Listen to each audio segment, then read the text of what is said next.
वक्फ का माना दान है। दान कोई भी किसी को भी कर सकता है। ये बार बार कह रहे थे कि 2013 में एनीबडी कैन डोनेट करके लेके आए। इनको शायद ये पता नहीं, हुजूर मोहम्मद प्रॉफिट मोहम्मद के जमाने में गैर मुसलमानों भी दान करते थे। बहुत इंपॉर्टेंट सेंटर से जहां पे गैर मुसलमानों ने दान किया है। दान के लिए कोई रोक नहीं है। और ये दान का कॉन्सेप्ट सिर्फ हमारे धर्म में नहीं है, हम उसको वक्फ के नाम से कहते हैं, लेकिन दान का कॉन्सेप्ट हर मजहब में है। हिंदूज में है, सिख्स में है, क्रिश्चियंस में है, दुनिया के हर मजहब में दान का कॉन्सेप्ट है।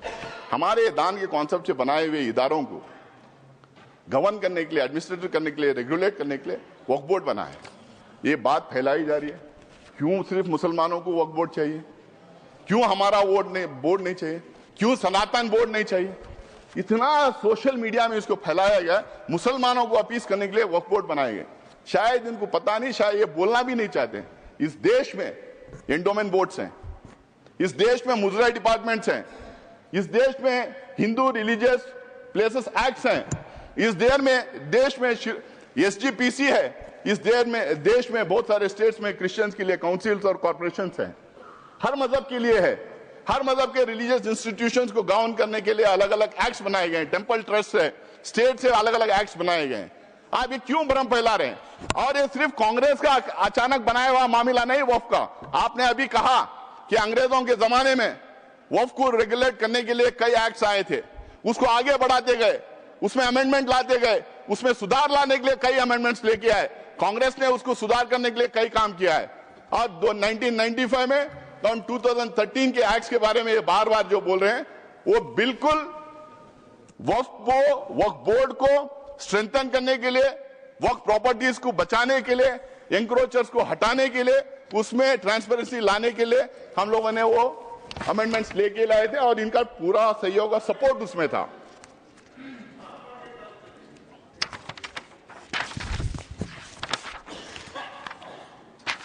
सर, इसमें बार बार ये कहा जा रहा, आज भी ये कह रहे हैं कि वक्फ बोर्ड, ये सबसे बड़ा एलिगेशन वक्फ बोर्ड के खिलाफ है सर, और ये सबसे बड़ा मिस इन्फॉर्मेशन फैलाया गया है। आज भी यहां पे बोल रहे थे कि वक्फ बोर्ड कोई भी जमीन को अपनी जमीन डिक्लेयर कर सकती है। क्या हिंदुस्तान में लॉ नहीं है? क्या रेवेन्यू रूल्स नहीं है? क्या प्रॉपर्टी रूल्स नहीं? मतलब कहीं पे भी हम टवल डाल दें और हमारी बना लें? हम ट्रेनों में चलते हैं, ट्रेनों में नमाज पढ़ते हैं, फ्लाइट्स में नमाज पढ़ते हैं, तो नमाज पढ़ ले तो क्या ट्रेन हमारी हो गई? क्या फ्लाइट हमारी हो गई? क्या वक्फ में उसको लिखवा दें? वक्फ को जो पावर दिया था, अगर वक्फ बोर्ड के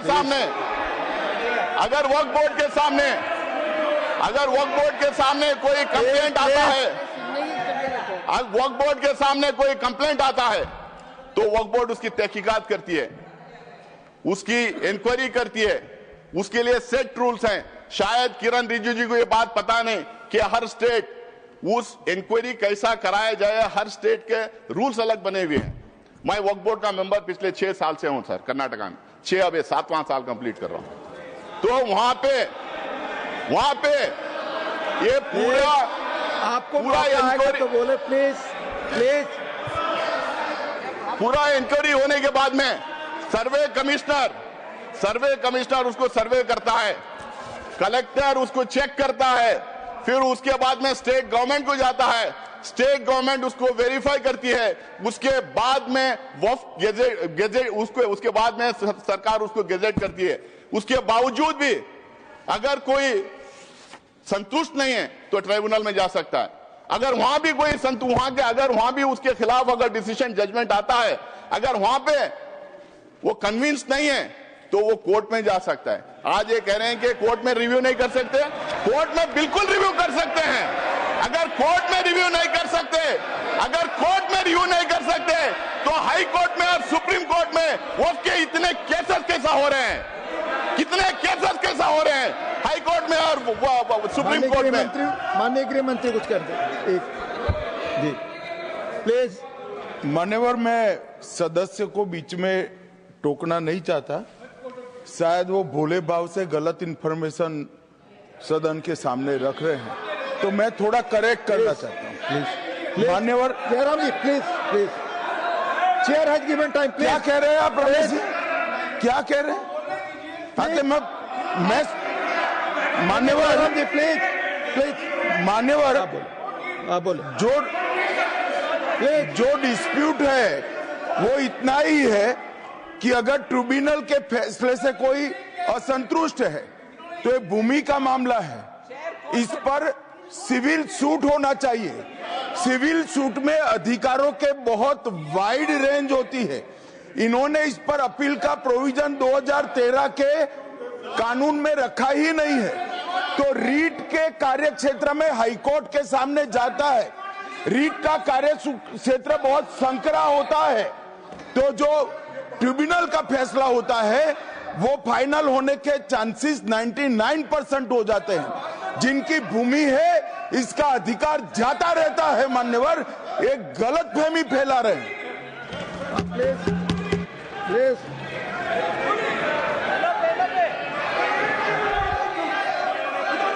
यस, आप ही को दे रहे हैं, आप सुनते नहीं सर। आप ही को कह रहा हूं मैं। सॉरी, अब शुरू की। देखिए साहब, वो बात कर रहे हैं और हमने रिजू जी साहब का तो बहुत शांति के साथ सुना, और रात में भी कल आपका भाषण वहां पर भी टीवी में पूरा सुना। कम से कम वो जो उन्होंने तैयारी करके लाए हैं, उन्होंने भी पढ़ के आए, वो तो कोई ऐसे वैसे बात नहीं कर रहे हैं। इसके ऊपर गंभीरता से अध्ययन करके वो आए हैं, उनका फ्लो बीच में चले जाता, विचार चले जाता। तो इसलिए मैं आपसे कृपा करके विनती करता हूं, उधर के लोगों को टोकना बंद करने के लिए कहो।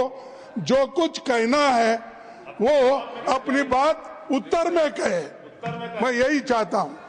अब उनको कंट्रोल करिए। Doctor Syed Naseer Hussain please please. Sir, tribunal के बारे में इन्होंने कहा, रिजू जी ने, कि 2 थे, उन्होंने 1 बढ़ा दिया। 2013 में भी 3 ही थे, 2013 में भी 3 ही थे, 2013 में भी इस्लामिक स्कॉलर डोमेन एक्सपर्ट थे। बल्कि इन्होंने अभी कर दिया कि रिटायरिंग या सर्विंग, पहले हम लोगों ने सर्विंग जज को रखते थे। भ्रम में फैलाया जा रहा था कि वक्फ का ट्रिब्यूनल है, वक्फ कॉन्स्टिट्यूट करती है, लेकिन स्टेट गवर्नमेंट कॉन्स्टिट्यूट करता है, वक्फ बोर्ड नहीं कॉन्स्टिट्यूट करती है। ये भ्रम फैलाया जा रहा है। सर, इन्होंने एक नया प्रोविजन लाया, बोला कि सिर्फ मुसलमान दान कर सकता है, और दूसरी बात इन्होंने बोला कि 5 साल का प्रैक्टिसिंग होना। अब ये तो था पहले, जेपीसी को जाके आने के बाद अब ये कह रहे हैं कि उसको डेमोन्स्ट्रेट